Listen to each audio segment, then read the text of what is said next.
අද අපි ඉගෙන ගන්න යන්නේ ඉංග්‍රීසි භාෂාවේ පවුන්ඩ් කියන වචනේ.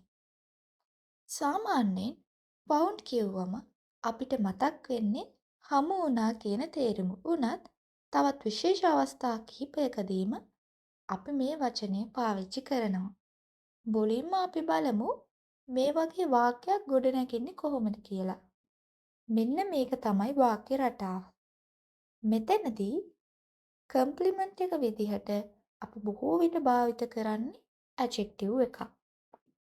මුලින්ම බලමු යමක් හමු වුණා කියන අදහසින් ෆවුන්ඩ් යොදන හැටි.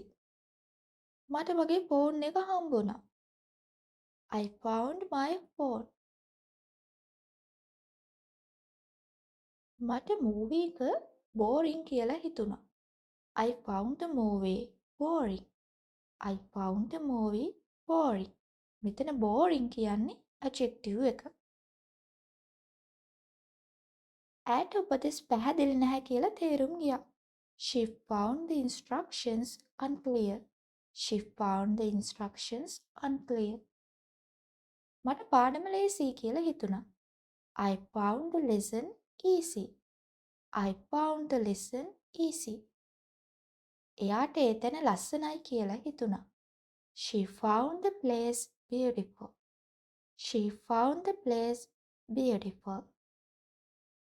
අපිට එක්සෑම් එක අමාරුයි කියලා හිතුණා. We found the exam difficult. We found the exam difficult.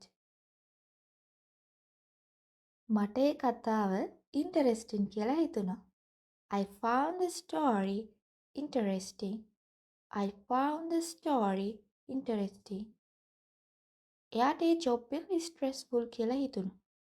He found the job stressful.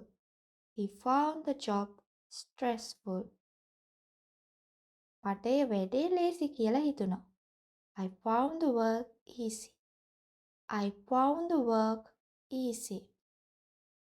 මට ඒ කතාව අමුතුයි කියලා දැනුණා.